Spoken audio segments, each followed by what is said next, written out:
nueva edición de Encuentros con la Fotografía. Soy Sergio Albacete, director del aula de fotografía de la Universidad de Almería, y estoy aquí para presentaros el capítulo de hoy. Como sabéis, estos encuentros son posibles gracias a la colaboración que tiene la Universidad de Almería a través de su Vicerrectorado de Cultura y Sociedad con la Asociación de Amigos del Centro Andaluz de la Fotografía. Hoy nos acompaña el fotógrafo Quique Calvo y dirige y modera el encuentro Juan Carlos Asián del Barco, miembro de la Asociación de Amigos del Centro Andaluz de Fotografía. Aprovecho para dar las gracias a Quique Calvo por aceptar nuestra invitación. Sin más, os dejo con Juan Carlos Asián. Por favor, Juan Carlos, si eres tan amable, puedes continuar. Buenas tardes a todos. Gracias, Sergio. Bueno, pues bienvenido, Quique. Quique Calvo nace en Zaragoza,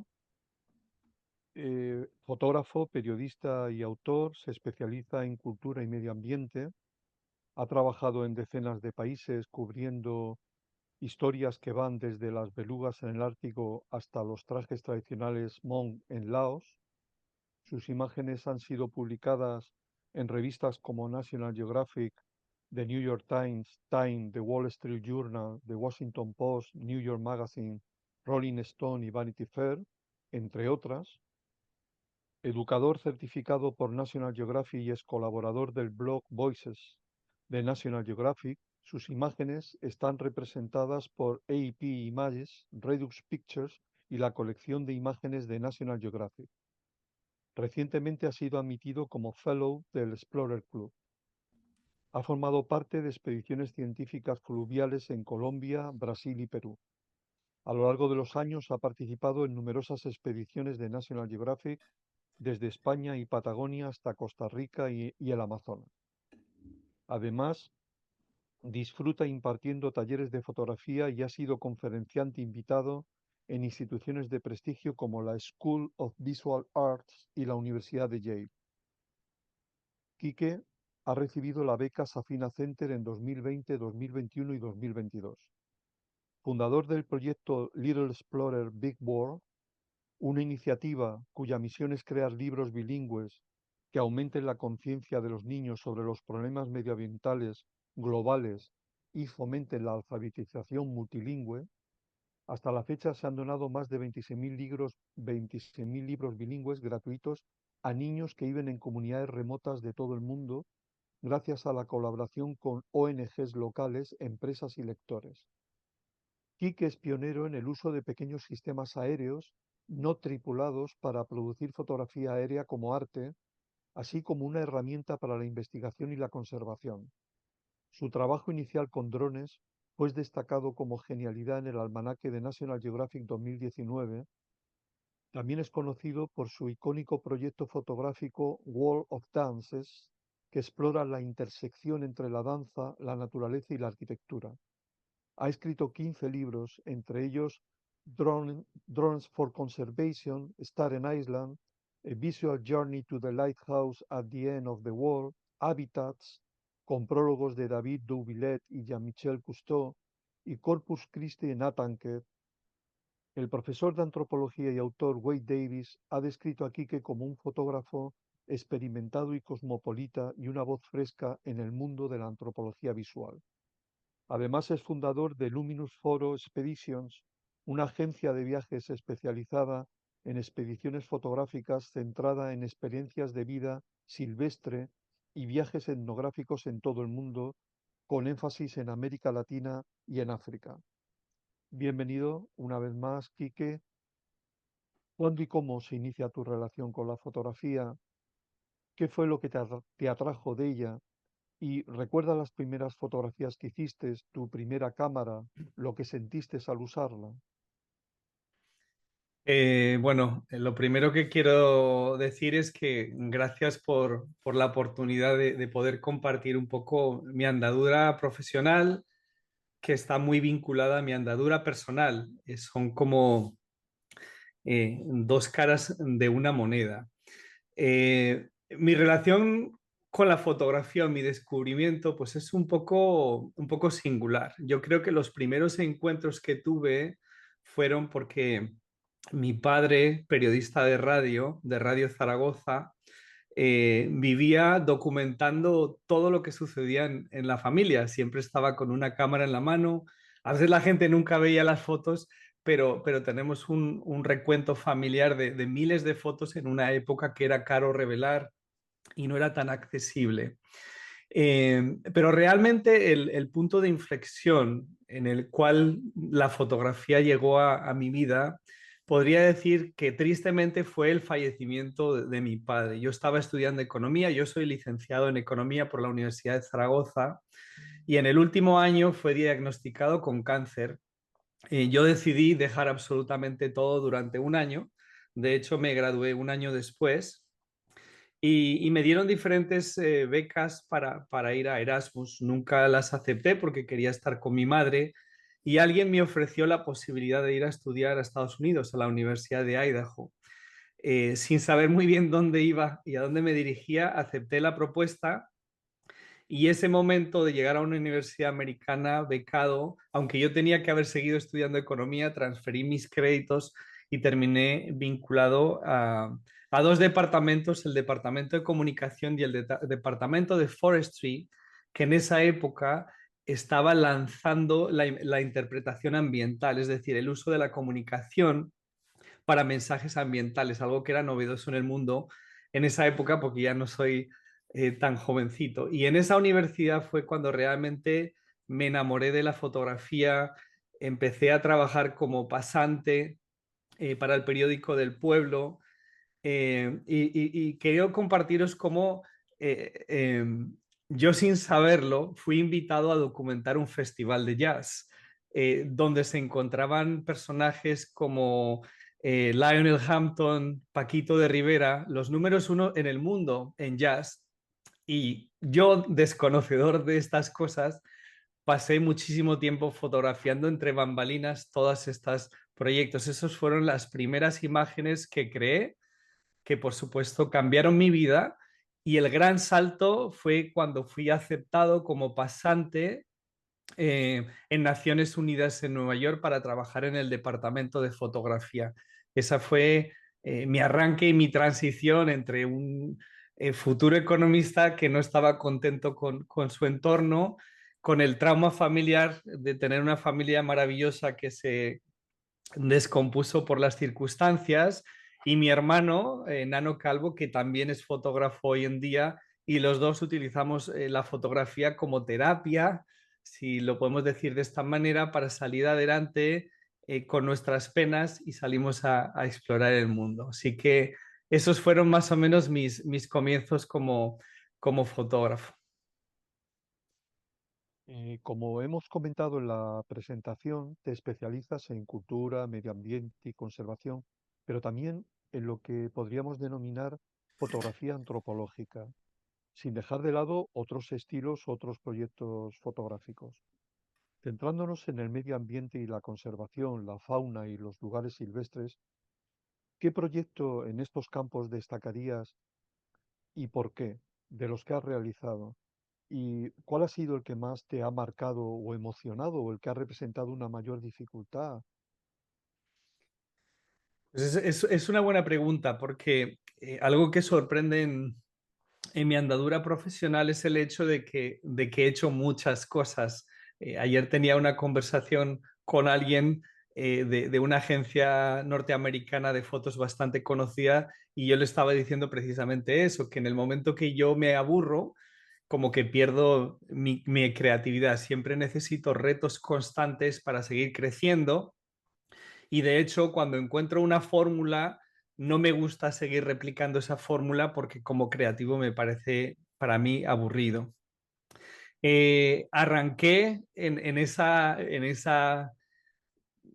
etapa tan compleja después del fallecimiento de mi padre fotografiando sobre todo, aunque va a parecer un poco descabellado, ballenas alrededor del mundo. Pasé años sin tener recursos económicos porque yo básicamente canjeaba fotos, pedía accesos, pero son muchos proyectos. Por ejemplo, saltar al agua con un bebé ballena jorobada por primera vez, nunca lo olvidaré. Encuentros con tiburones blancos en numerosas ocasiones, en jaulas cuando obtuve permiso para fotografiar los cachalotes en las Azores, donde básicamente la única persona que tenía un permiso era yo, con lo cual me dejan en mar abierto, salto al agua en una Zodiac y se retira. Entonces, más allá de la parte profesional, que vamos a ir hablando poco a poco de la parte fotográfica, esas vivencias lo que me han aportado ha sido como una humildad enorme de entender que los seres humanos no somos más que una especie más que convive con muchísimas otras especies y en estos momentos existe un gran desequilibrio con el planeta.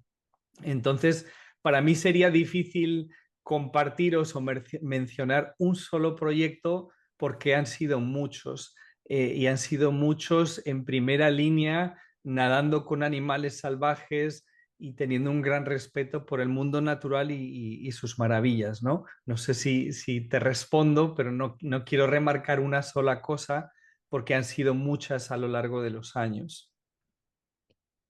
Bueno, quiero informar a los que nos estén ahora viendo que la página web de Quique, hay muchos de estos proyectos de los que está hablando ahora, sin decantarse por ninguno en concreto, se pueden ver imágenes, fotografías realizadas por él en su página web. Es muy interesante. Has participado y cubierto expediciones científicas fluviales en Colombia, Brasil, Perú, y bueno, ahora vienes de realizar un viaje por toda la costa, desde Sudáfrica hasta Portugal, en el que has ido incluso nos decías, con tu hija o tus hijas, has hecho este viaje. Mm, ¿Cuál de estas expediciones ha entrañado para ti mayor dificultad o ha supuesto un mayor reto desde todos los puntos de vista, desde el fotográfico puramente o desde el logístico? ¿Y qué es imprescindible o qué para ti fue imprescindible y tuviste que tener en cuenta desde el punto de vista técnico y personal a la hora de abordar trabajos de estas características? Es muy buena pregunta, Juan Carlos. Mira, yo quiero responder la pregunta enfocándolo un poco sobre cuáles son los grandes retos que presentan estas expediciones. En primer lugar, requiere una planificación enorme. Cuando somos más jóvenes, estamos comenzando, uno dice, voy a salir al mundo y voy a fotografiar, voy a documentar, voy a ir a África, pero lo que la gente a veces no entiende es que la cámara es el tip del iceberg, del iceberg de lo que hace falta en el momento final, pero hay un proceso anterior y un proceso posterior a esas expediciones. Entonces, quiero aprovechar esta oportunidad pues, para remarcar a la gente que existe una gran planificación, eh, que el haber estudiado economía me dio acceso a poder entender la amortización de los equipos, la financiación, la manera de cómo hacer propuestas económicas a empresas para que apuesten por mis proyectos. Y de alguna manera, si ellos apuestan en mis proyectos, ¿qué les voy a dar yo a cambio? Porque la gente no regala las cosas por nada. También muchos de estos proyectos, como mencionaba el de Azores o muchos otros, requieren permisos especiales. Hoy, por ejemplo, a la hora de volar drones, entonces no es que uno simplemente ahorre el dinero, se embarque en un barco, en un avión y empiece a hacer trabajo fotográfico. Hay un trabajo previo que es extenso, complejo y el cual yo disfruto mucho para conseguir accesos. Y luego la otra parte que a veces la gente olvida es que en todas las expediciones existen convivencias sociales, es decir, no siempre estamos viajando solos, vamos en compañía de otras personas que aportan otras destrezas, otras habilidades y esas interacciones sociales, esas interacciones humanas, a veces son más complejas que la propia interacción fotográfica con el entorno. Es decir, la parte fotográfica es la parte maravillosa, pero hay muchas otras cosas que entran en juego.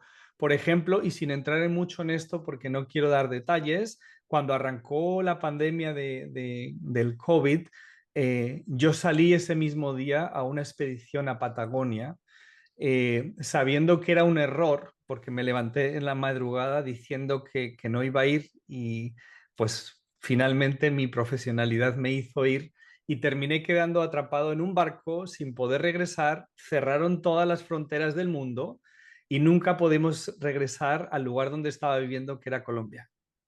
De hecho, el lugar donde vivíamos todavía no hemos vuelto a ese sitio. Es decir, la pandemia y la expedición cambió totalmente el curso de mi vida, aunque parece descabellado, y también fue el origen del proyecto que hablaremos más tarde, espero, de Little Explorer Big World, que antes mencionabas que son 26.000 libros, pero ya vamos como por 35.000. Así que la dificultad de las expediciones, pues remarcaría dos cosas: la parte logística y la parte humana.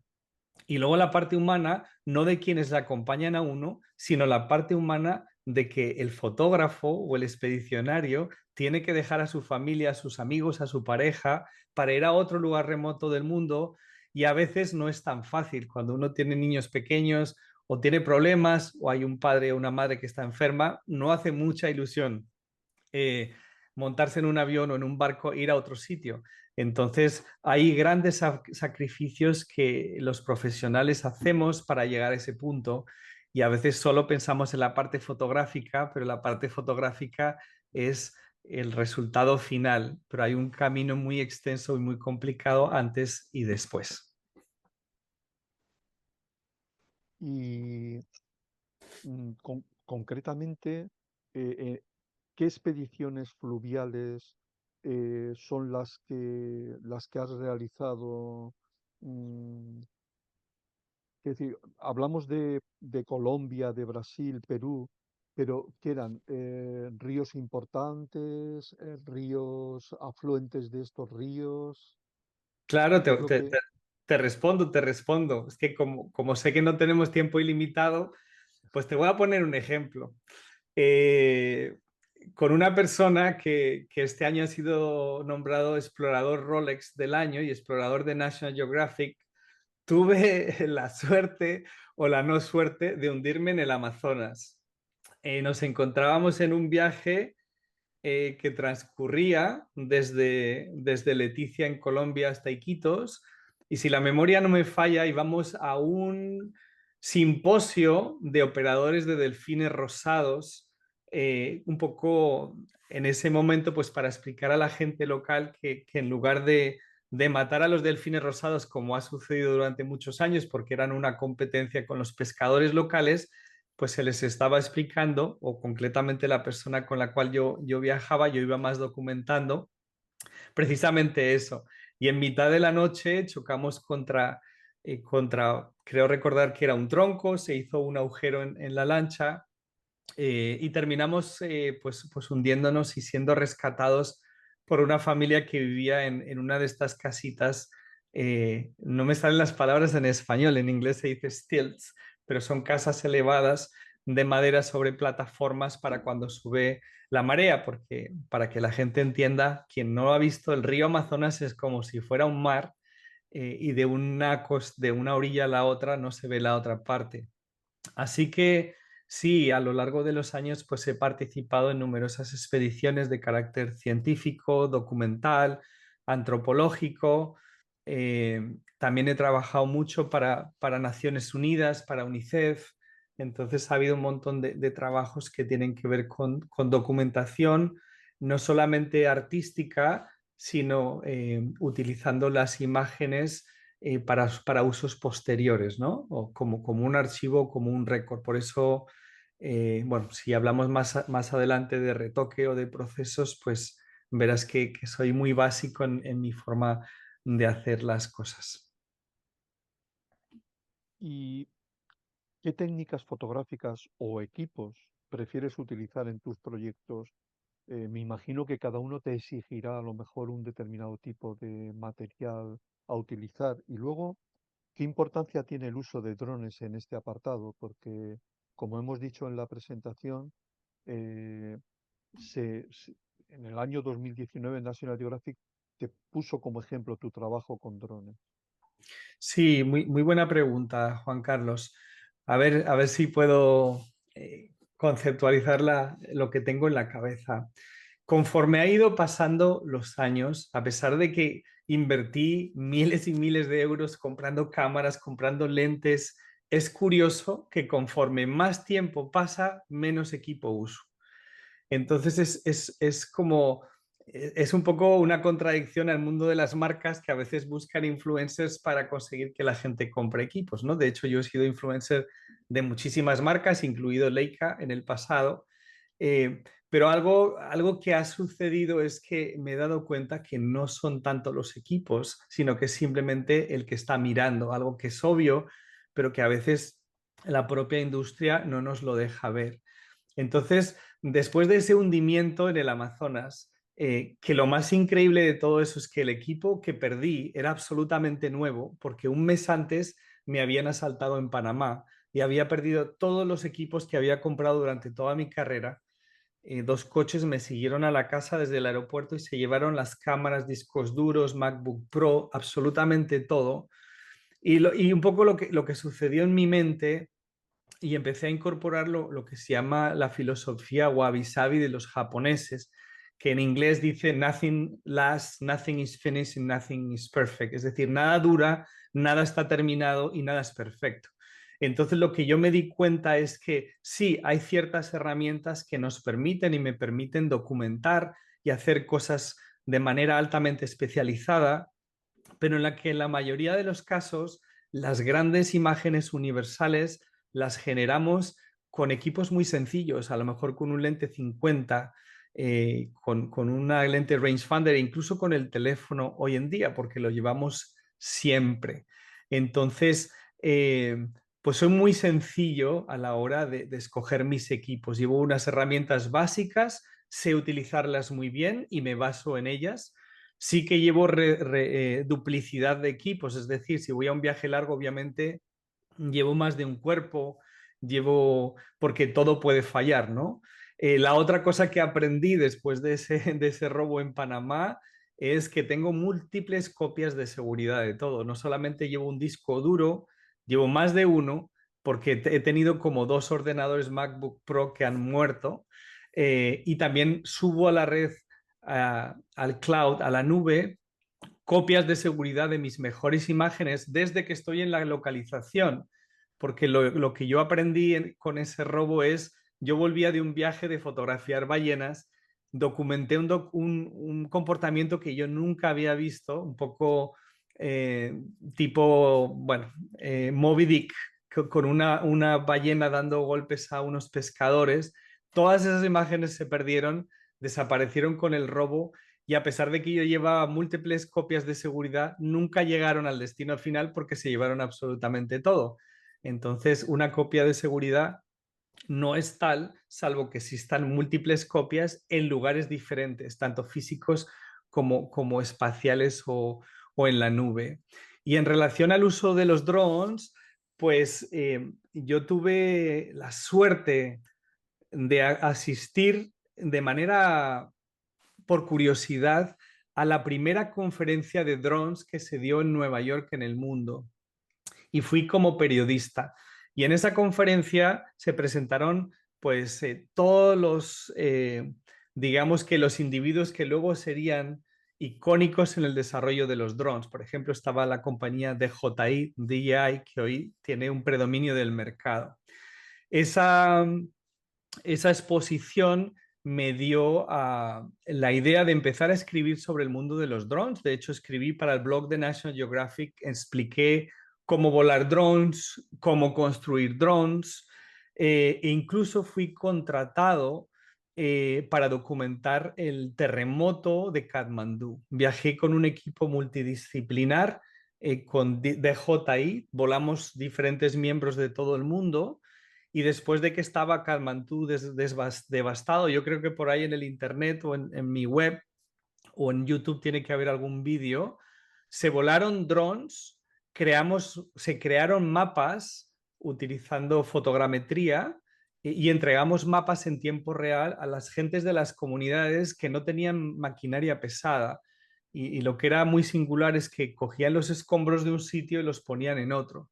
Entonces, lo que esperamos que esa misión hizo fue aportarles una estructura visual de cómo organizarse ante la destrucción y también se dieron charlas en la universidad de cómo crear mapas en 3 dimensiones utilizando esta tecnología, que fue el origen de escribir mi primer libro de drones, que creo que se llamó eh, Así que quieres, la traducción mal traducida es Así que quieres crear mapas utilizando drones. De manera que soy amante de la tecnología, pero a la vez soy un apasionado de las cosas simples. ¿Y qué importancia tiene la postproducción en tu trabajo fotográfico?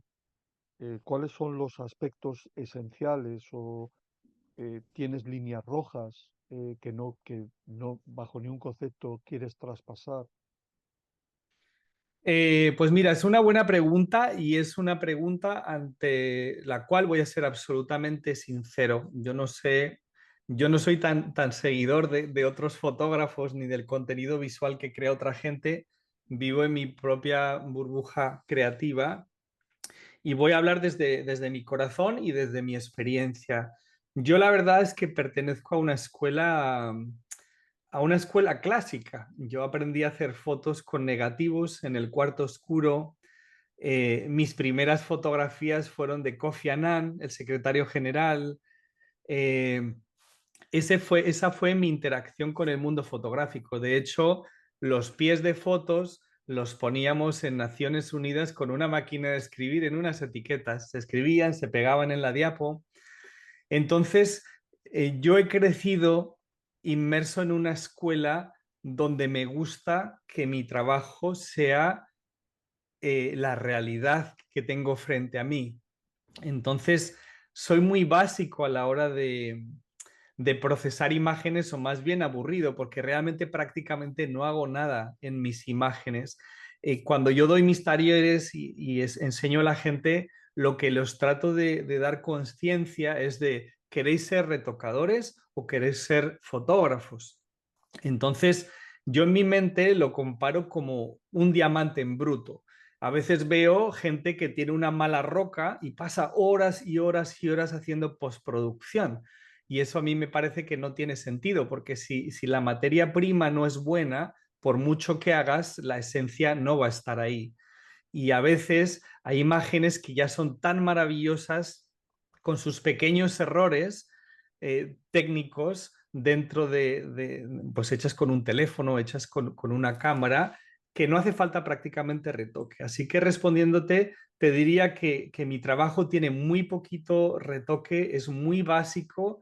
Mi tiempo yo lo dedico a poner los pies de fotos, a aportar esa tercera dimensión a la bidimensionalidad de las fotos, que es lo que aporto con mis palabras o mis observaciones a la parte visual, pero yo realmente no he pasado mucho tiempo. Sé cómo se hace, lo podría enseñar, pero realmente no es un campo que a mí me interese como creador. Y a veces, muchas veces veía a la gente en concursos fotográficos utilizando HDR, y sí, claro, visualmente es interesante, pero es una buena imagen o cuenta una historia.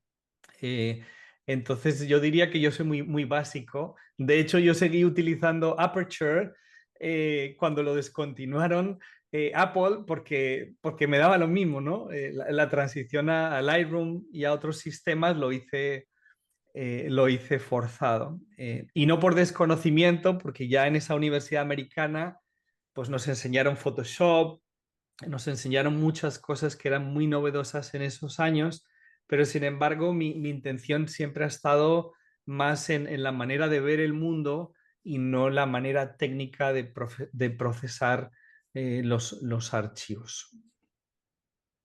¿Y hay algún fotógrafo, fotógrafos, fotógrafas, artistas que te hayan influenciado, que admires? Pues gran pregunta y compleja de responder. Pues yo te diría que mi inspiración no ha sido tanto fotográfica, mi inspiración siempre ha sido más multidisciplinar. Me encanta la literatura, a mis hijas pequeñas las llevo al Museo de Arte Moderno de Nueva York a ver arte japonés. Eh, Tengo una obsesión por incorporar muchos influjos creativos para poder crear algo. Por supuesto, pues como nos pasa a todos, pues admiro el compromiso social y la profundidad humana de Sebastián Salgado o la manera que el pintor Edward Hopper explora la luz y los momentos cotidianos, o por ejemplo los retratos o las pinturas de Rembrandt y la maravillosa luz que entra por la ventana. Pero realmente conforme ha ido pasando el tiempo, lo que más me inspira es la gente de a pie, las historias cotidianas, la cultura del mundo, la riqueza, las formas de vida y la diversidad la diversidad cultural. Es decir, yo me siento inspirado con las personas reales y sus historias y sus luchas. eh, y luego, pues yo hago como mis propias interpretaciones. Pues inicialmente, pues admiraba el trabajo técnico y visual de muchos fotógrafos y luego ha ido pasando el tiempo y no es que no los admire, sino que con el paso del tiempo, pues he descubierto el componente humano detrás de cada proyecto. Incluso hay fotógrafos que yo admiraba y he conocido su vida, he conocido cómo lo han hecho, cómo trabajan y la magia para mí desapareció. Y de hecho, seguramente, pues no sé si les pasa a otras personas. Y luego hay otros fotógrafos que a lo mejor son menos conocidos y he descubierto su pasión por la fotografía, por enseñar, por inspirar. No los conoce nadie, tienen redes sociales muy pequeñitas y son los que a mí realmente me inspiran porque son buenas personas y porque tienen un amor real por la profesión. Esa ha sido un poco mi evolución. No, no me dejo impresionar, sino que me gusta la gente de a pie. A lo largo de los años has participado en numerosas expediciones de National Geographic, desde España y Patagonia hasta Costa Rica y el Amazonas.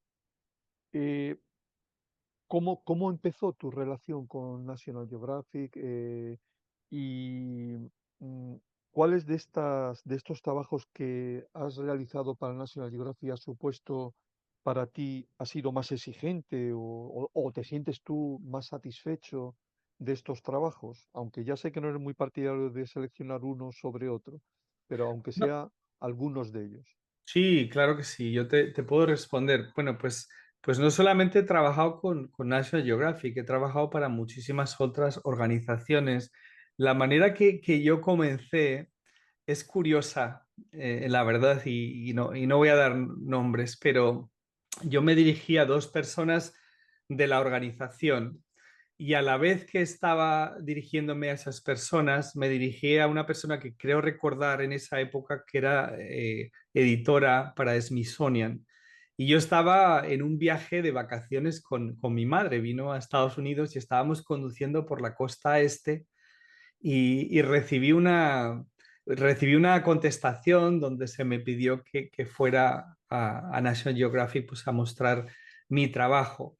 Y lo que recuerdo con cariño es que le dije a mi madre, mamá, no nos seguimos las vacaciones, no, nos vamos a Washington. Entonces no recuerdo dónde estábamos exactamente, pero conduje miles de kilómetros en dirección a Washington, D.C. Y tuve entrevistas y bueno, pues ahí empecé a comenzar, empecé a acompañar en viajes que ya han pasado más de 13 años vinculado a la organización, que por supuesto es una gran maquinaria y donde hay muchísimos departamentos donde uno puede participar y colaborar. Proyectos, pues mira, hay un proyecto que a mí me enamoró y fue viajar desde el norte de Nueva Zelanda, en Auckland, hacia lo que se conoce como Melanesia. En Melanesia son estas islitas que están, digamos, entre Nueva Zelanda, Australia, en esa parte pequeña del Pacífico Sur. Y por supuesto las experiencias fueron increíbles. Paramos en lugares como Vanuatu, donde descubrí algo que se llama water dance, que no sé si habéis oído hablar, que básicamente son las mujeres que hacen música utilizando las manos con las olas. A mí me impresionó tantísimo que yo terminé metido en el agua mojado haciendo fotos de todo eso. Y no solamente eso, sino que posteriormente escribí un libro infantil que se llamó o que se llama Water Girl, que está inspirado sobre las tradiciones de esas niñas y esas mujeres que cantan y tocan música utilizando las olas. Entonces yo lo que hice es escribir un libro infantil basado en esas tradiciones, pero además el tema o el mensaje del libro era la contaminación del plástico en los océanos del mundo. Eh, lo curioso de ese proyecto y la razón que te lo menciono es que yo trabajaba estaba viajando con alguien y en uno de esos caminatas en una de esas islas, yo pensé en voz alta, dije, sería increíble traer mis libros infantiles a estas islas remotas. Y esa persona dijo, vamos a hacerlo. Así que durante el año siguiente empezamos un proyecto en el cual se mandaron placas solares, libros, útiles escolares a todas, bueno, a todas no, a muchas de las islitas que recorrimos en ese viaje.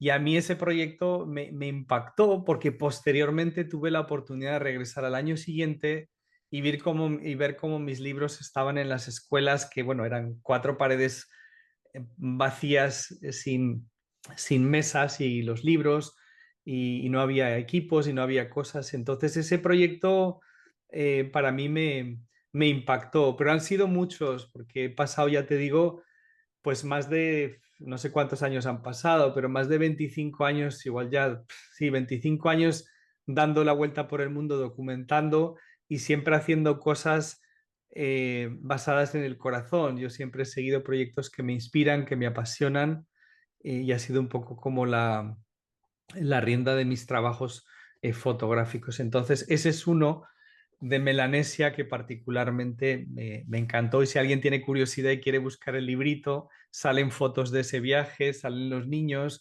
incluso hay códigos QR que llevan a los vídeos donde se ve el water dance famoso. También recuerdo en ese viaje que vimos unos bailes que se llaman Ram Dance, que son unos bailes que se hacen en una pequeña islita de Vanuatu, son islas volcánicas, están todos cubiertos como con hojas y con troncos. Entonces, cuando bailan, como el suelo es volcánico, se produce una vibración, entonces se recrea la sensación de que uno tiene los speakers o el sistema de sonido dentro del cuerpo y la propia reverberación le entra a uno. Entonces, uno entiende cómo estos rituales cuasi mágicos convencían a la gente de entrar en trance y representaban cosas mágicas porque realmente es muy especial.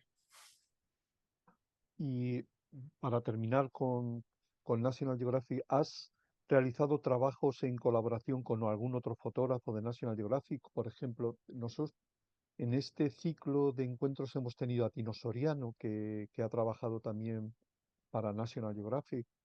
Eh, ¿Has tenido la oportunidad de compartir alguna de estas expediciones con algún otro fotógrafo español o extranjero? La verdad es que no. Generalmente trabajamos de manera individual. Sí he tenido colaboraciones en proyectos que cada uno estaba haciendo cosas distintas. Eh, por ejemplo, Wade Davis, que es un pues, antropólogo famosísimo, escribió el prólogo pues, de uno de mis últimos proyectos antropológicos, pero obviamente no estábamos en el campo a la vez, ¿no? A ti no lo conozco desde hace muchísimos años, de hecho, desde los seminarios de Washington, D.C., pues realmente no había mucha presencia española. Creo que recordar que éramos solamente él y yo, y creo que había algún otro, que no recuerdo ahora su nombre, que apareció después, que no lo conocía tanto, y los que hablábamos español éramos pocos, entonces nos referíamos a nosotros como el combo latino, de alguna manera.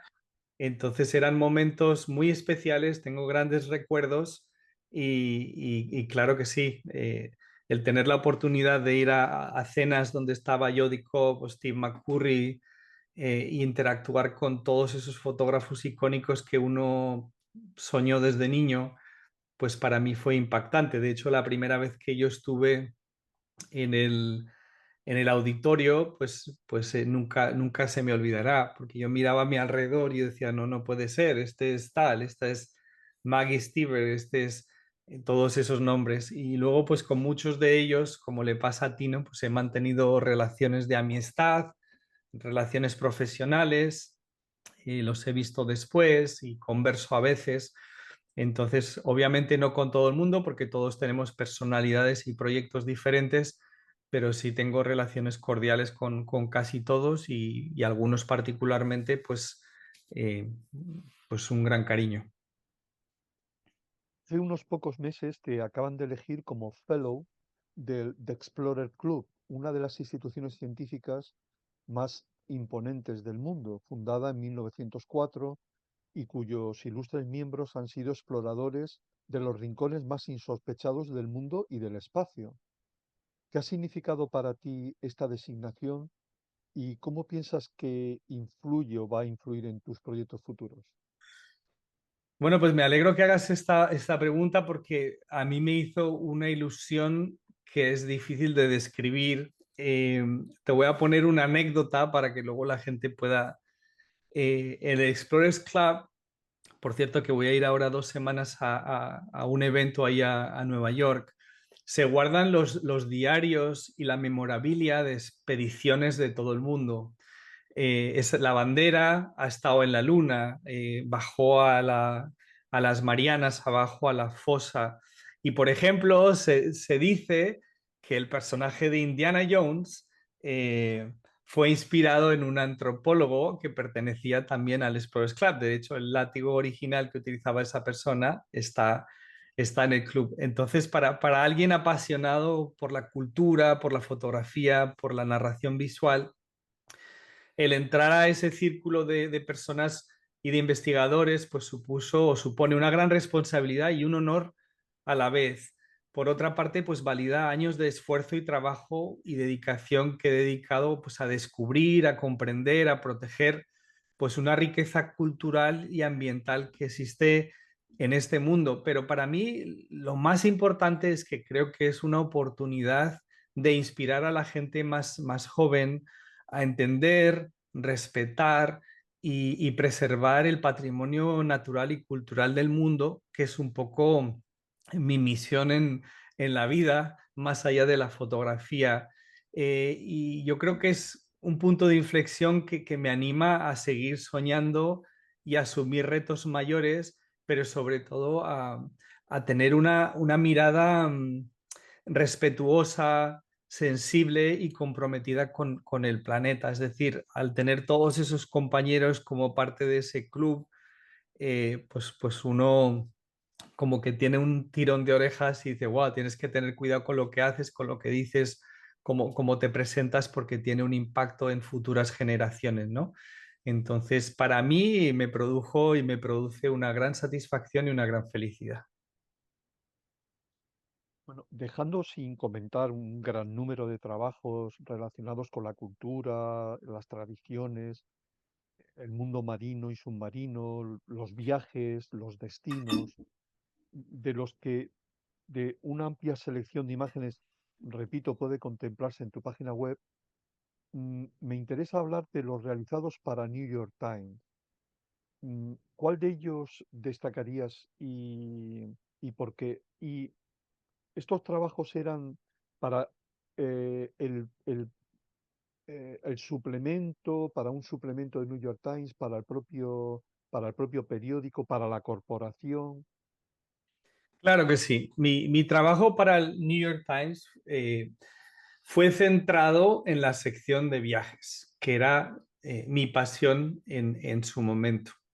Es curioso que cuando yo inicialmente presenté mi portafolio fue rechazado, lo cual me produjo una gran desazón. Dejé mi portafolio abandonado durante mucho tiempo y en otro momento caminando por Times Square dije, no, tengo que recuperar ese portafolio porque me costó mucho hacerlo y pagarlo y construirlo. La persona que respondió el teléfono no tenía ni idea de quién era yo, me dijo, no sé quién eres, pero si quieres subes y buscamos tu book, tu portfolio. Y subí y a esa persona pues le encantó mi trabajo y me comenzaron a dar encargos para la sección que se llama 36 horas, 36 hours, que básicamente eran reportajes realizados en 36 horas en diferentes ciudades del mundo, ¿no? Entonces era un proyecto que todavía continúa, donde la gente lo utilizaba como referencia cuando iba a viajar a Ámsterdam o a Madrid o a La Habana o a montones de lugares, porque te decían qué podías hacer en 36 horas.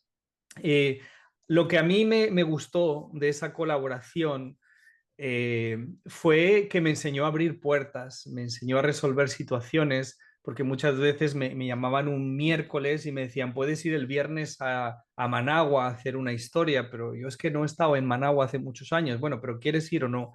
Entonces aprendí a resolver y a narrar de manera muy rápida y adaptarme a muchas circunstancias utilizando unos equipos muy básicos, porque obviamente no me podía llevar todos mis equipos.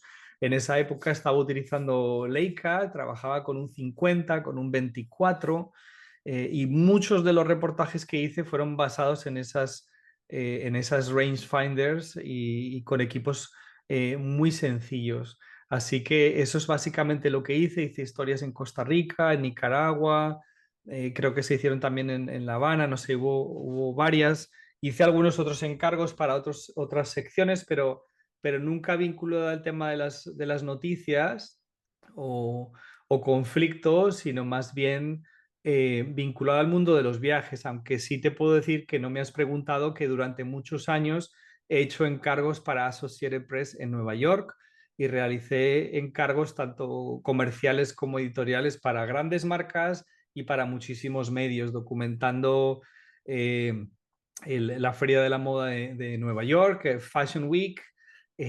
Tuve la suerte o la no suerte de documentar la caída de las Torres Gemelas muy temprano en mi carrera e incluso, aunque parezca descabellado, documenté en directo la caída del avión de US Airways en el río Hudson. Estoy escribiendo un libro sobre mi vida, precisamente recopilando todas estas lecciones de vida y cosas que cuando doy charlas, yo ahora hago ponencias en auditorios grandes, me sorprende recordar las cosas que he vivido porque digo, ¿por qué yo estaba ahí, no? Eh, por ejemplo, recientemente estaba en una cena y 3 personas de las 4 que estábamos ahí nos encontrábamos dentro de Naciones Unidas cuando Chávez dijo que olía a sulfuro cuando se refirió a Bush.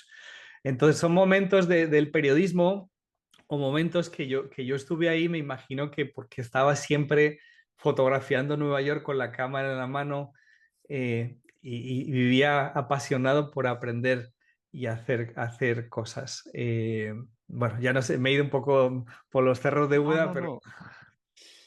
Eh, bueno, has estado en más de 100 países y en los que has conocido y fotografiado las más diversas realidades como nos estás comentando. ¿Cómo ha evolucionado tu mirada y tu visión del mundo, de la humanidad, después de esta trayectoria? pues me encanta la pregunta, porque realmente para mí viajar me ha cambiado. De hecho, es la razón que llevaba a mis hijas a África, una con 3 años, la otra con 9 años, pero a Pilar, cuando tenía 4, la llevé a China y al Tíbet. Y yo me estoy dando cuenta cómo estas experiencias han cambiado su mente como niña, como su perspectiva, su percepción, su empatía con el mundo. No se queja de las cosas cuando no existen, porque puede ver que hay gente en África que no tiene nada cuando ya tiene agua corriente. Entonces, todos estos viajes, que ya son más de 120 países, creo, eh, yo creo que existe un exceso de importancia de lo material y una obsesión extrema en lo digital. Eso es un nuevo libro infantil que voy a sacar, precisamente trata de estos temas. Y yo creo, y esto va a sonar un poco descabellado, pero recientemente hice una presentación en el Acuario de Florida y alguien me preguntó, y lo que yo dije es que las grandes exploraciones son interiores y son buscando hacia adentro. Todos como artistas y como fotógrafos y como periodistas soñamos, como yo sueño y como yo soñaba, en ir a las islas más remotas, en conocer las culturas más imposibles. Sin embargo, hay algo que yo me he dado cuenta, es que viajar sin estar preparado interiormente a veces no es viajar, porque ves cosas y las criticas en vez de aprender de ellas. Entonces, cuando uno hace un desarrollo personal interior, una exploración interior, por decirlo de alguna manera, vuelves a lugares y los vuelves a ver de otra manera distinta. Y eso para mí me parece mágico. Así que viajar sin conocerse a uno mismo es maravilloso porque se nos abren pequeñas ventanitas del corazón y del cuerpo, pero también en ocasiones a veces la gente no ve lo que le rodea. En este viaje pude escuchar a gente que decía, no, es que África es muy pobre, es que todo está muy sucio.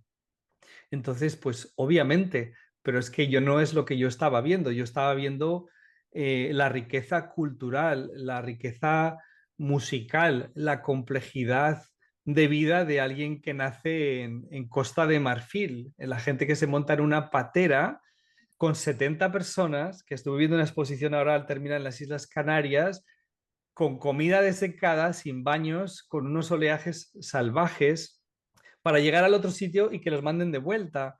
Entonces, lo que a mí me ha enseñado viajar es ponerme en el papel del otro y me ha vuelto mucho más humilde. La gente que me conoce cuando viaja conmigo en mis viajes se sorprenden que yo soy cercano, que me tiro al suelo, me lleno de barro, bailo con la gente en la calle. Entonces, el viajar me enseñó a ser el mismo Quique con la secretaria de Estados Unidos que escribió la antigua, que escribió el prólogo de mis libros, hasta el vendedor que me vendió una máscara en un mercado en Senegal. Para mí merecen el mismo respeto, el mismo cariño el mismo trato. Entonces yo creo que en el mundo falta un poco de equilibrio y reorganizar el orden de las prioridades, porque el tiempo pasa y la vida pasa para todos de forma inexorable y el tener más o menos ni te convierte en mejor persona ni tener mejor profesional. Y eso es algo que veo aquí de la cultura americana que estaba reflexionando. El tener acceso a recursos ni te convierte en mejor cultura, ni te da riqueza cultural, ni te hace ser más feliz. El más feliz te lo da el poder percibir el mundo con unos ojos que son diferentes. Eso creo que es lo que da la felicidad, porque todos nos vamos a morir, todos tenemos dificultades, todos perdemos a nuestros padres, a nuestras madres, a todos nos decepciona la gente, pero es la manera en que nos levantamos y volvemos a luchar y volvemos a enfrentarnos a los retos lo que genera ese crecimiento. Y a mí me lo ha enseñado no la economía de la Universidad de Zaragoza, sino que lo disfruté mucho, aunque no iba mucho a clase, tengo que decirlo, aunque me fue bien, pero a mí fue el viajar y el interactuar con otras culturas. ¿Y qué opinas sobre el poder que puede tener la fotografía en la toma de conciencia de la gente y su posible influencia en la acción de las administraciones y los gobiernos? A ver, voy a tratar de responder rápido porque hay preguntas pues hay otras personas que seguramente responderán o han respondido mejor, pero yo creo que la fotografía es una gran herramienta si se utiliza de la manera correcta, ¿vale? Lo que sí que yo creo es que no solamente es el hecho fotográfico de documentar algo, sino que lo que se hace después, es decir, yo puedo tener las imágenes más maravillosas de el tema que sea, pero si no tengo un canal de distribución, no tengo un proyecto, no tengo una plataforma, no tengo la manera de elevar esos conocimientos para crear una conversación, realmente el impacto de esas fotos puede quedar trillado o prácticamente desvanecerse en las manos de uno. Y eso es algo que yo aprendí y que sigo, digamos que tratando de enseñar a quienes vienen a mis clases, que no solamente es el trabajo y el trabajo de campo previo, es lo que hacemos después con esas imágenes y con esos trabajos y esos vídeos para que exista una replicabilidad y unos impactos que lleguen a gobiernos, administraciones o a las personas que pueden tomar decisiones. Pero obviamente la fotografía es una gran herramienta. ¿Y qué opinas del reconocimiento y del trato que la industria periodística, la industria de la comunicación en general, tiene y dispensa al fotógrafo? ¿Y cómo has vivido tú esa relación y cómo la has visto evolucionar? ¿Cómo ves el futuro de tu profesión, del fotoperiodismo o del fotógrafo de viajes? Me encanta esa pregunta y además, curiosamente, ayer cuando tuvimos una breve charla para conocernos y comprobar que funcionaba la tecnología, busqué ese correo electrónico que te mencioné. Entonces, te voy a responder a esta pregunta leyéndote la respuesta que me dio la Asociación de Periodistas de Aragón cuando yo escribí para, con toda la buena fe y todo el cariño del mundo, como aragonés, como periodista y como fotógrafo después de muchos años. Enviamos la consulta a la Asociación de Asociaciones de Periodistas de España sobre tu alta como periodista. Y lamento comunicarte que nos dijeron que, al no ser un título homologado en España, no va a ser posible tu inscripción. Así que en relación a la manera que se trata a los fotógrafos y a los periodistas, pues esa es mi respuesta. Si después de 30 años escribiendo, publicando, trabajando para los medios más icónicos de este planeta, haciendo grandes campañas, no califico para pertenecer al grupo de periodistas de Aragón, pues como le dije a esta mujer, prefiero no responder por educación. Y luego yo creo que la labor del fotoperiodista y de los fotógrafos ha sido y siempre será fundamental para narrar visualmente los sucesos del mundo. Lo que sí que he visto muchas veces es que no se veía como el elemento más importante de la narración visual, de la narración, sino que era un complemento. A lo largo de los años, pues he ido viendo que esto ha ido cambiando, es decir, la gente, la cultura, las organizaciones han empezado a ver el valor profundo que existe en el poder narrativo de una imagen. Eso es algo que yo lo he estado viendo y me hace mucha ilusión verlo. ¿Qué es lo que va a pasar? Pues que el futuro va a estar comprometido o en competencia con todos los temas digitales como la inteligencia artificial y todo lo que se nos avecina. Entonces yo creo que nuestro futuro como fotoperiodistas va a tener que ser un perfil multidisciplinar, que era un poco lo que decía al principio de cómo yo he hecho mi carrera.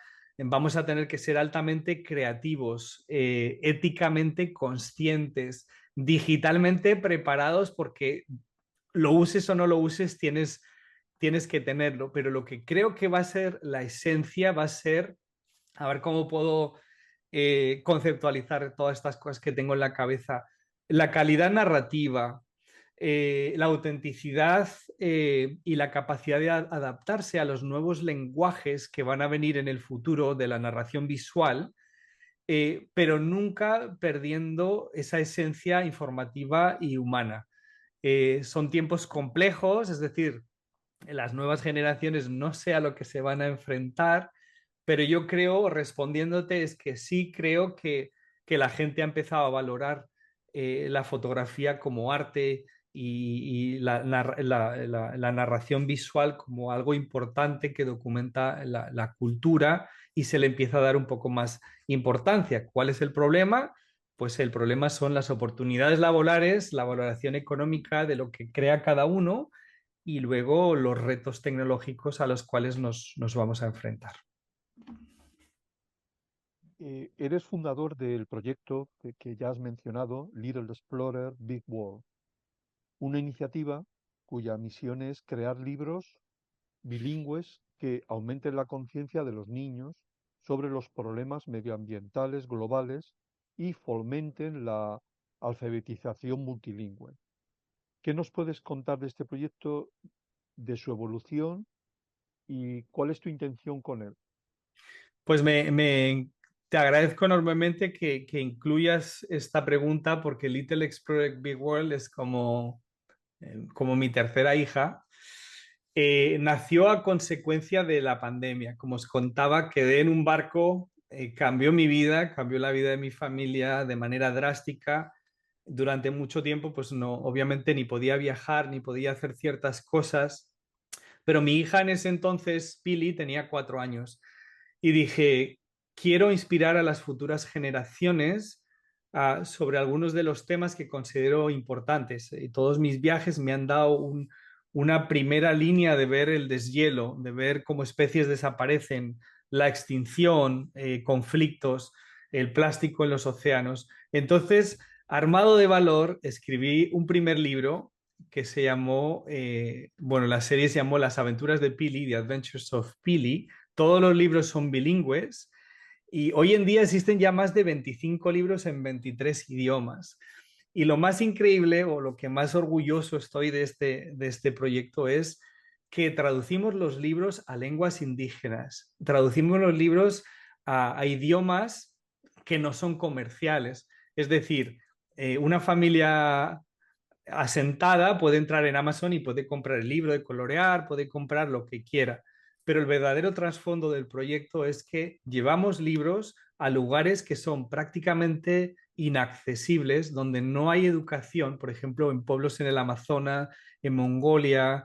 Hemos llevado libros a Haití, que los hemos hecho en creol y en francés, en Madagascar.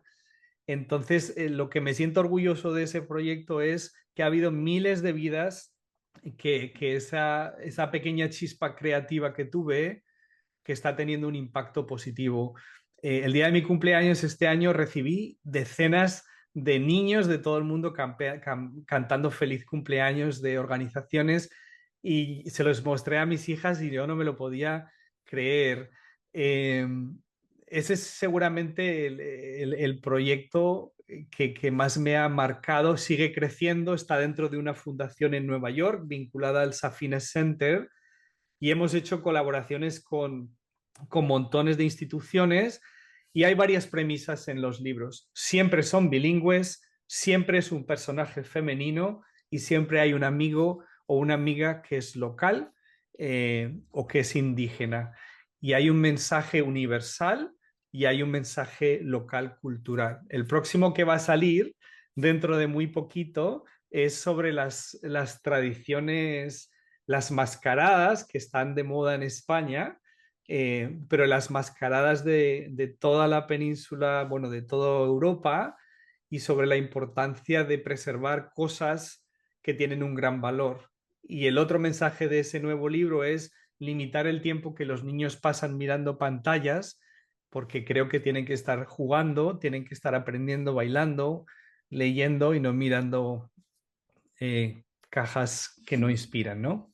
Y ese es un poco el proyecto. Te podría hablar muchísimo de él, pero ese es como un resumen ejecutivo y básicamente el trasfondo es llevamos libros y los donamos en lugares donde no hay acceso y la logística detrás de todo eso me ha enseñado las grandes lecciones de mi vida. Me ha enseñado cuando la gente hace las cosas por amor al arte, cuando la gente realmente quiere hacer algo posible, lo hace, y me ha enseñado la gente que dice que lo va a hacer y nunca responde.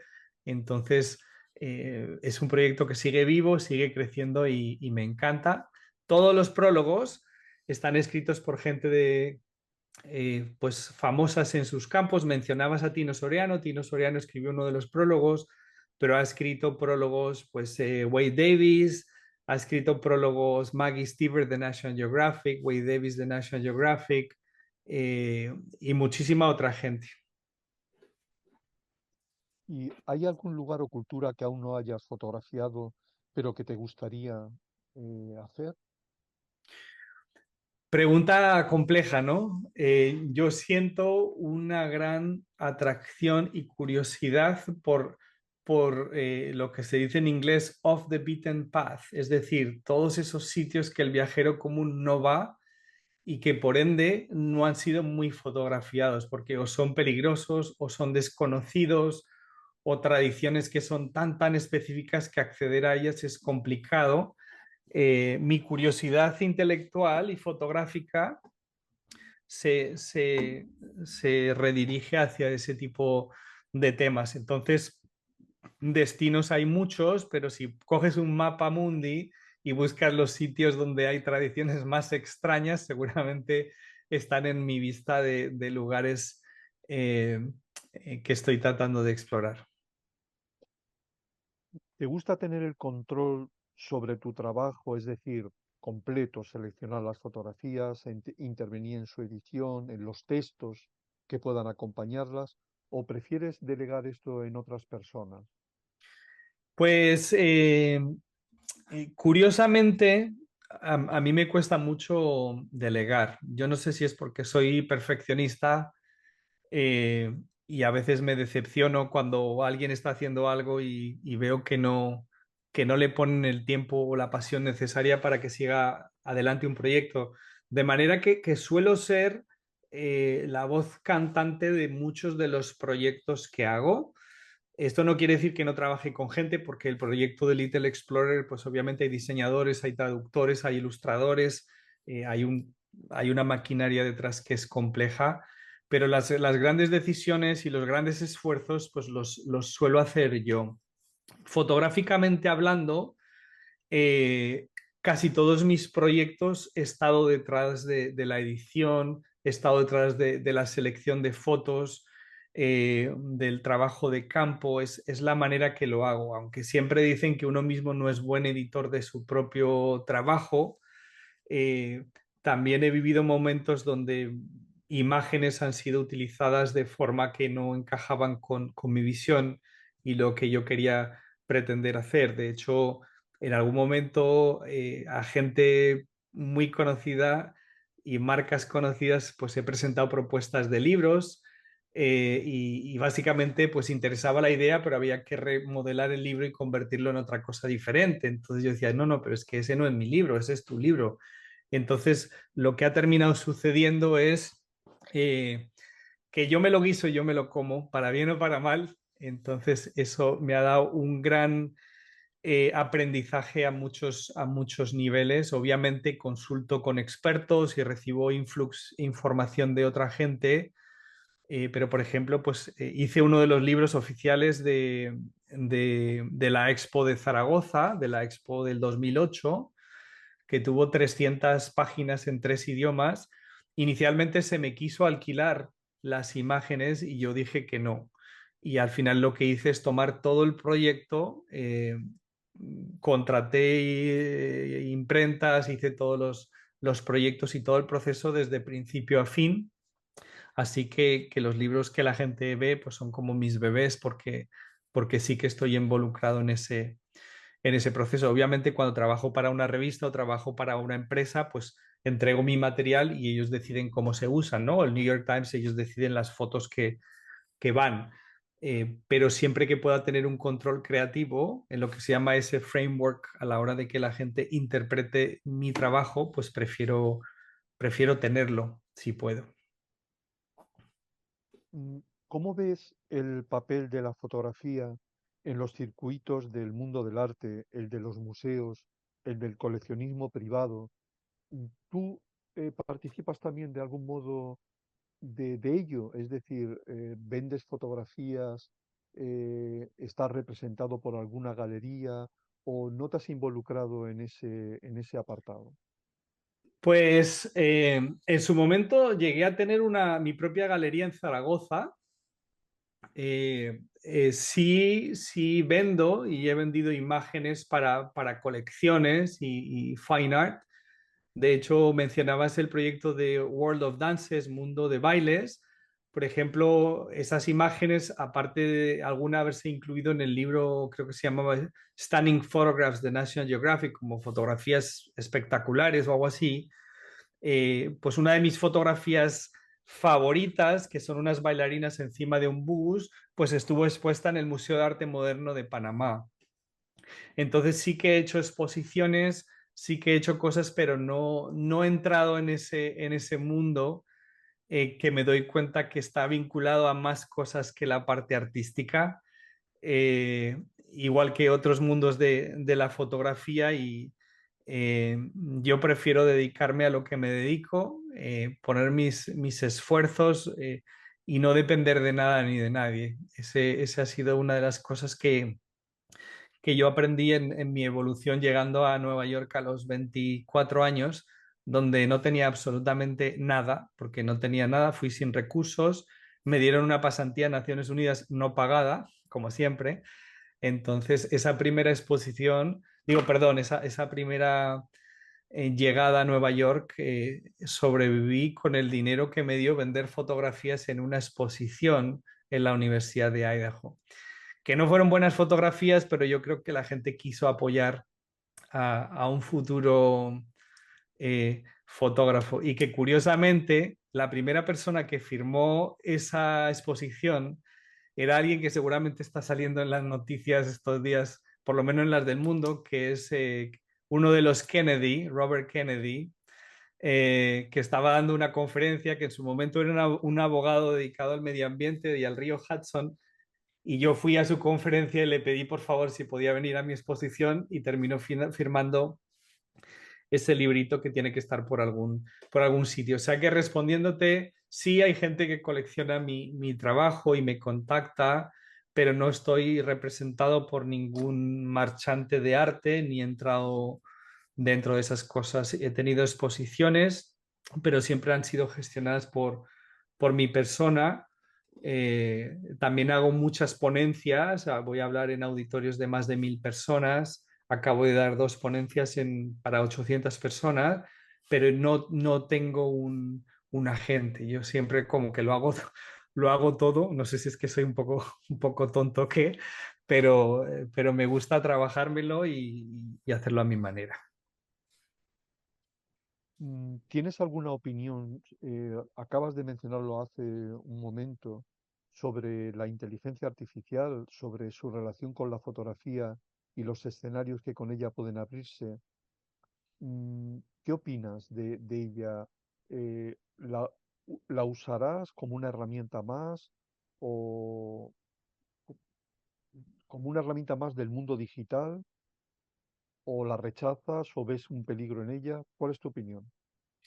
A ver, a pesar de que soy un ser humano clásico en mi manera de trabajar en el mundo de la fotografía, eh, también leo mucho y estoy al tanto de todas las nuevas tecnologías. Lo que me ha dado estar en Nueva York o estar en ciertos círculos es acceso a las versiones beta de cosas que se sacan, probatinas.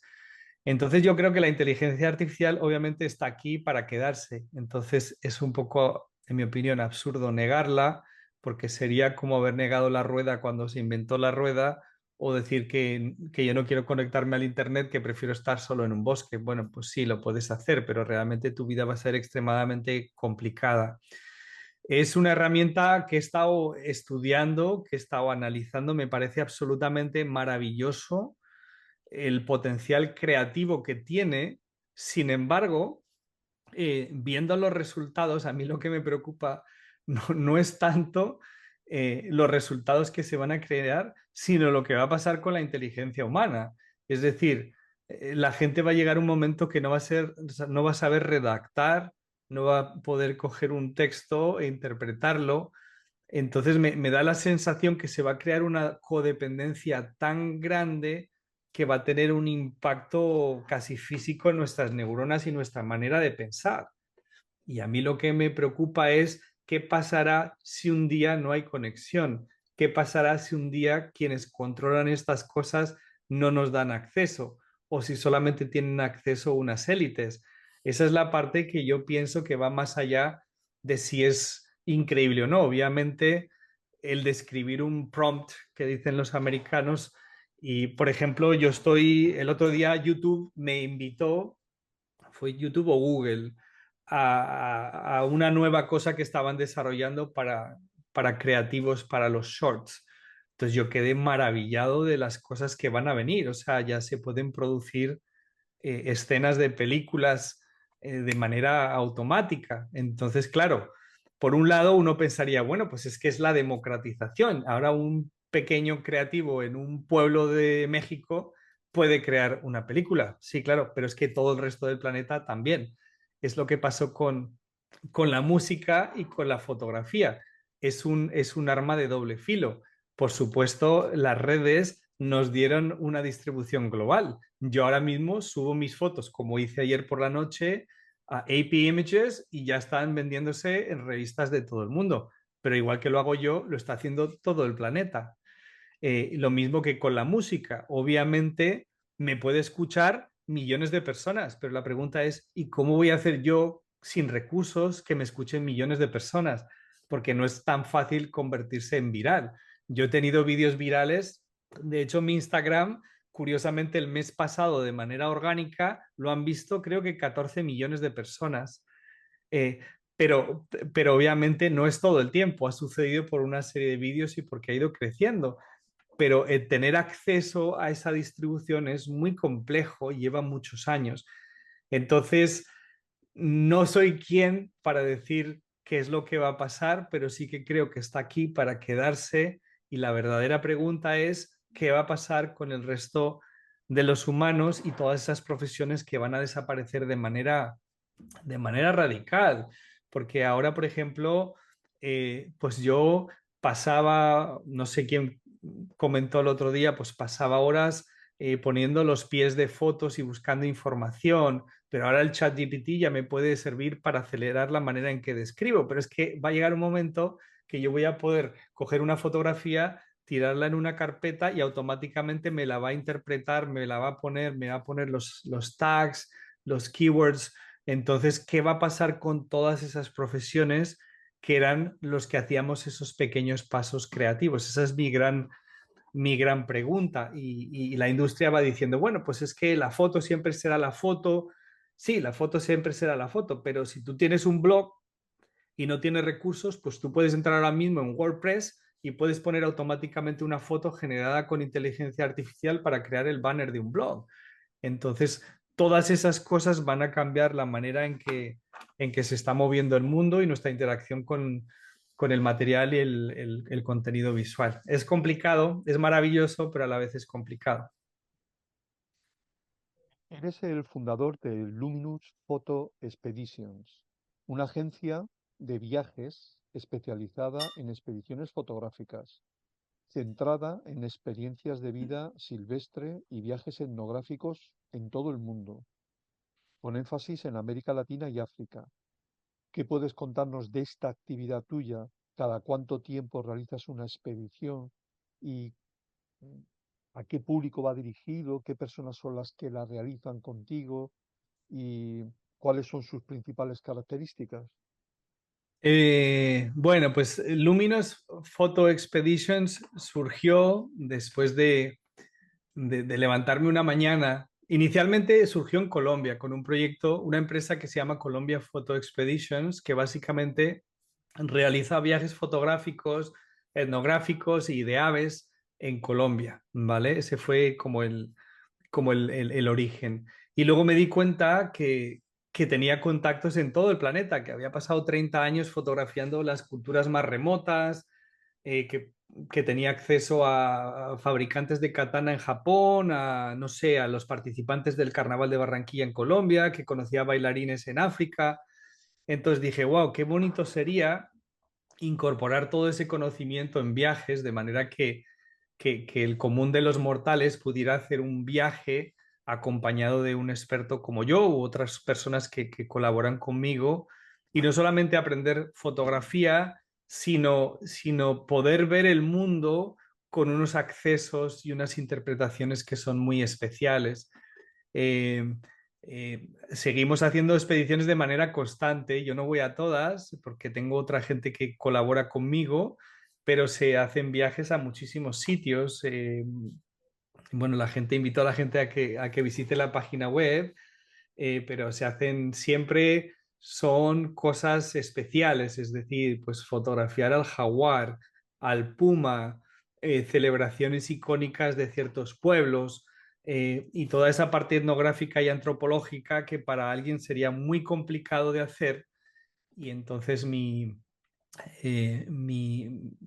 formación profesional me ha enseñado a ser un experto en logística.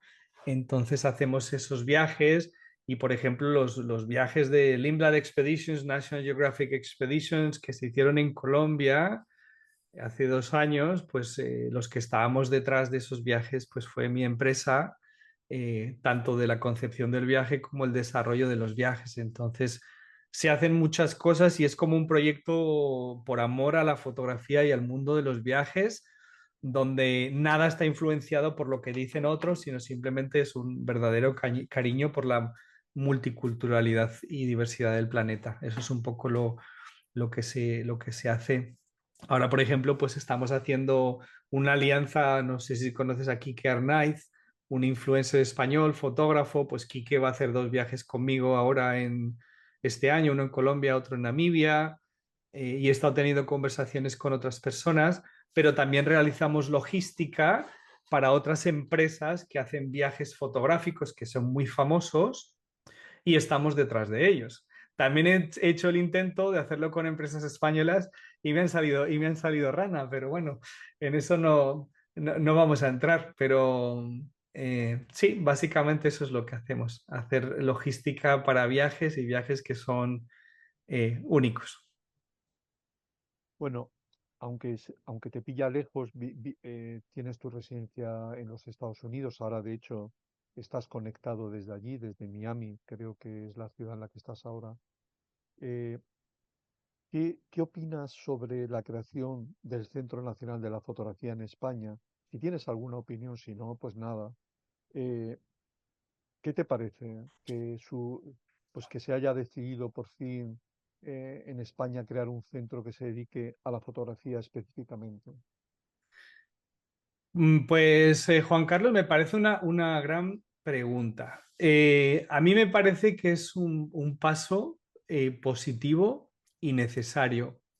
La historia de la fotografía española es rica y profunda y yo siento que desde hace mucho tiempo pues que tenía la necesidad de un reconocimiento institucional específico, ¿no? A esta especialidad en concreto. Yo creo que un centro así, que hablamos ayer sobre ello, pues ayudará a dar valor, a conservar, a investigar y a difundir el patrimonio fotográfico español, o por lo menos eh, es mi pensamiento y que espero que sirva como una plataforma pues para apoyar a los creadores contemporáneos también, ¿no? Que eso es algo que es importante, porque a mí en mi carrera, pues me ha pasado dirigirme a instituciones y decirme, no, es que no apoyamos a artistas contemporáneos, solo apoyamos gente que ya ha fallecido, y ya, pues fantástico, habrá que esperar a morirse para poder hacer algo. Y luego, pues yo creo que un centro así, pues ayudará a visualizar internacionalmente el talento español.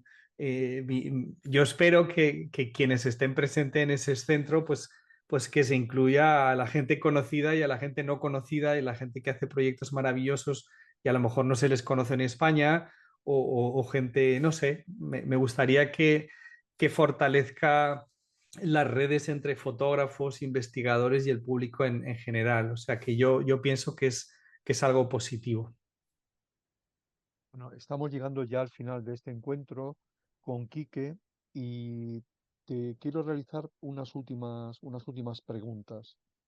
¿En qué proyecto fotográfico personal trabajas en la actualidad? Sé que acabas de terminar un enorme viaje desde Sudáfrica hasta, lo hemos comentado antes, hasta Portugal, eh, bordeando toda la costa, toda esta costa africana, atlántica, con incursiones en distintos países que has ido haciendo.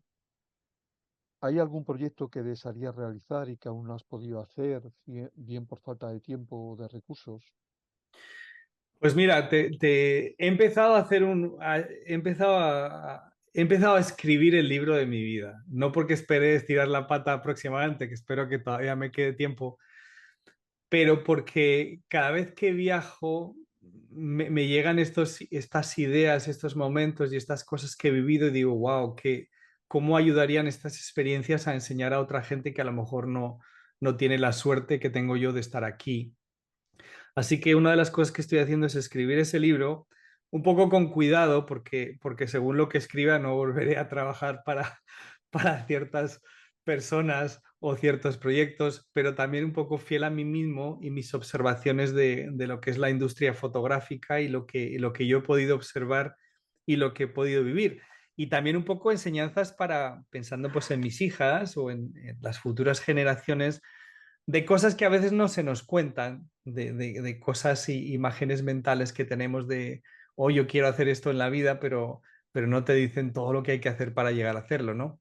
Y la gente pues te habla de ser papá, pero no te dice lo que realmente es ser papá si uno lo hace bien. O sea que uno de mis proyectos es escribir ese libro porque estoy haciendo presentaciones presenciales. Por cierto, si alguien ve esta entrevista y quiere invitarme a hacer una charla en algún sitio en España, pues me encantaría porque durante muchos años he estado desvinculado profesionalmente de España, no emocionalmente, porque he ido de manera regular y he pasado 2 meses, 3 meses, pero siempre a nivel familiar. Y además no lo había comentado, pero tristemente mi madre falleció de Alzheimer el año pasado. Entonces todos mis viajes a España, en lugar de estar dirigidos a salir con amigos, a hacer cosas, pues fueron para estar en mi casa o estar con mi familia. Y eso como que ahondó un poco más el valor de haber nacido ahí, de la cultura y sobre todo del valor que tienen la memoria y la fotografía como un registro de la vida de las personas, ¿no? Y algo que es uno de mis proyectos recientes es hacer presentaciones presenciales. Me han invitado a hacer una presentación, por ejemplo, que me llama mucho la atención, una asociación en Estados Unidos que la asociación la creó la primera astrónoma de Estados Unidos, que curiosamente su hermano fue uno de los fundadores de National Geographic, algo que yo no sabía y descubrí. Entonces voy a hacer ponencias sobre diferentes temas, sobre creatividad. A comienzos del año que viene voy a hablar en un auditorio gigantesco, un salón de conciertos. Entonces, digamos que mis proyectos recientemente consisten en ir recopilando todas estas cosas que he hecho a lo largo de mi carrera y ver la forma que las puedo transmitir a una audiencia para tener una respuesta y poder inspirar o poder animar a la gente a que siga sus deseos creativos, ¿no? Porque nunca sabemos dónde podemos llegar y a veces el miedo o las propias trabas sociales lo hacen complicado. Y fotográficamente, pues proyectos, estoy trabajando sobre libros antropológicos de ciertas tradiciones en varias partes del mundo, que prefiero no decir cuáles son, pero he estado trabajando desde hace muchísimo tiempo y soy un apasionado y coleccionista de máscaras y estoy escribiendo también algo sobre máscaras. Y ya no solamente es la parte fotográfica, sino la parte de narración y de investigación que acompaña mis trabajos, pues que me llena de ilusión. Pero yo siempre ando trabajos y luego proyectos que continúan. Mundo de Bailes continúa, que es este proyecto de bailes y de bailarinas en lugares que son icónicos y algunos están desapareciendo. Ese proyecto lo empecé cuando nadie fotografiaba bailarinas, cuando no era algo que sea que estaba de moda de colgar bailarinas en las redes sociales. Pues lo comencé hace muchísimo tiempo y nació como una campaña de publicidad que hice para el Ballet Nacional de Panamá. Y luego el otro proyecto que tengo, que no sé si te lo mencioné, Juan Carlos, se llama Sueños del Mundo, Dreams of the World. Y es un proyecto más bien antropológico que lo inicié escribiendo en el blog de National Geographic y ahora lo hago en formato de vídeo donde les pregunto a las personas cuál es su sueño. Entonces, hay una página web, hay cientos y cientos de registros de personas de todo el planeta en muchos idiomas donde me hablan de su sueño, de su vida, a veces me cantan una canción. Entonces es como un estudio de la humanidad muy bonito que cuando uno lo ve, pues ves lo que desea una señora en una isla en las Islas Salomón versus alguien que vive en Nueva York o alguien que está en China. Entonces ese es uno de los proyectos que continúo trabajando. Eso es un proyecto maravilloso. Ayer lo estuve viendo en el link que me pasaste. Y ya dos últimas preguntas. ¿Hay algún aspecto de la fotografía, de aquello que la rodea, que no te guste? ¿Qué cambiarías de ella si pudieras? Bueno, estamos terminando de manera potente. A ver, pues, ¿cómo puedo responder de la manera más diplomática posible? Pues si tuviera que cambiar algo, pues diría que habría que trabajar en recuperar la esencia humana y ética del acto fotográfico. Eso sería como mi deseo como profesional. Y también que se dignificara la profesión de fotógrafo.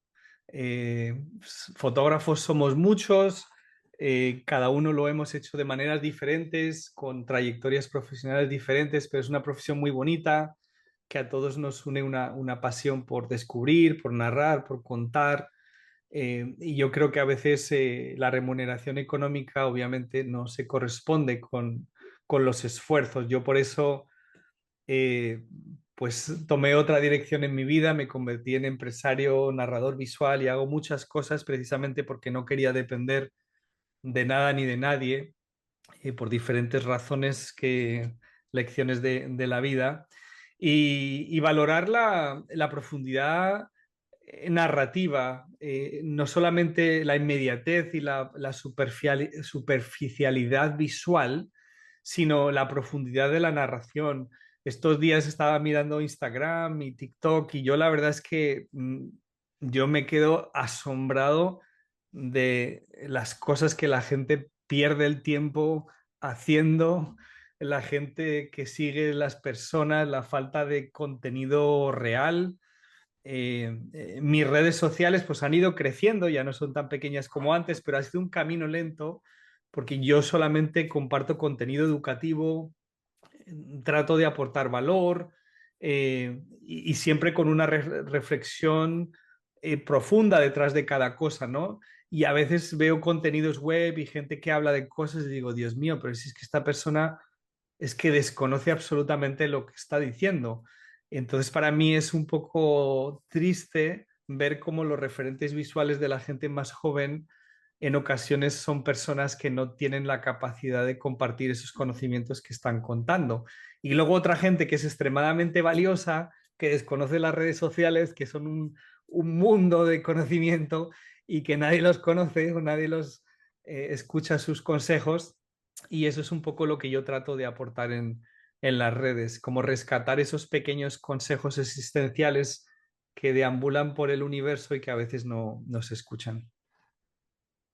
Y por último, en relación con aquellas personas que hoy desearían iniciarse en fotografía, como tú lo hiciste en su momento, cuando fuiste a Estados Unidos, ¿qué te gustaría decirles en un tiempo tan influido como es este, tan influido por lo tecnológico?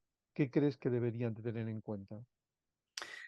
Pues que vivimos en un mundo complejo y donde creo que lo esencial ya era, y creo que cada vez lo es más, el enfoque multidisciplinar.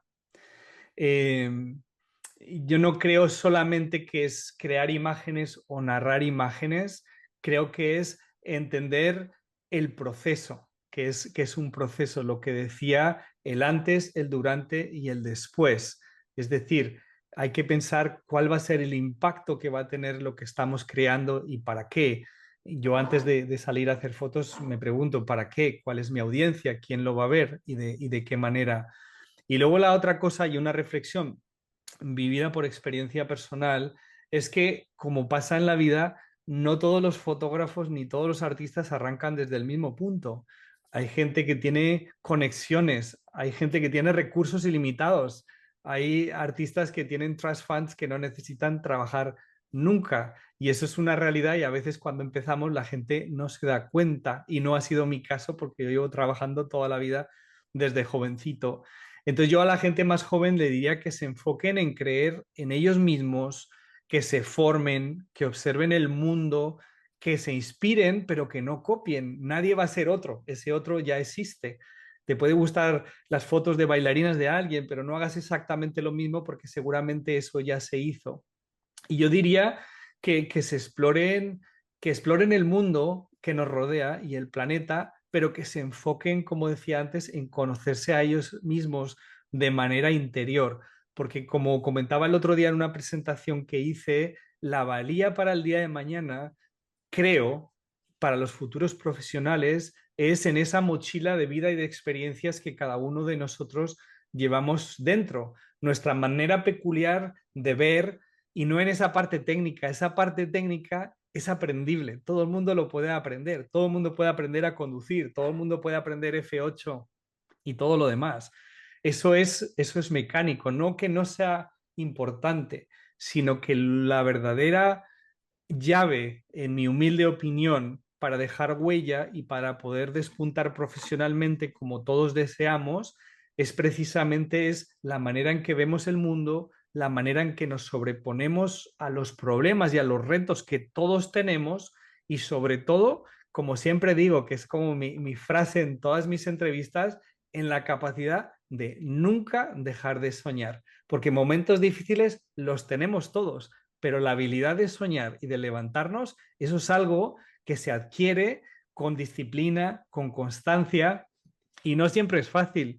Yo 1000 veces podía haber tirado la toalla y decir, esta profesión ya estoy harto. Sin embargo, pues seguí reinventándome y buscando soluciones. Así que mi respuesta a las nuevas generaciones es que nunca dejéis de soñar. Bueno, antes de despedir a Quique Calvo, quería saber si alguno de los que estáis en directo, conectados ahora, queréis hacerle alguna pregunta. Bueno, pues entonces, Quique, llegamos al final de este encuentro contigo. Te volvemos a agradecer tu presencia, tus palabras, el tiempo que has compartido con nosotros. Durante este encuentro hemos podido conocerte un poco mejor y acercarnos de manera más precisa a tu obra y a tu trayectoria. Asimismo, agradecerles a todos los participantes su asistencia, tanto a los que lo han hecho inscribiéndose en la actividad como a los que la habéis seguido a través de YouTube. A todos os emplazamos a un nuevo encuentro con otro destacado miembro de la comunidad fotográfica, concretamente con el fotógrafo Clemente Bernard, previsto para el próximo día 15 de mayo y a través de esta misma plataforma. Buenas tardes, ya casi buenas noches aquí. Buenos días allí, buenas tardes en Estados Unidos, Quique, y un fuerte abrazo a todos y hasta un próximo encuentro.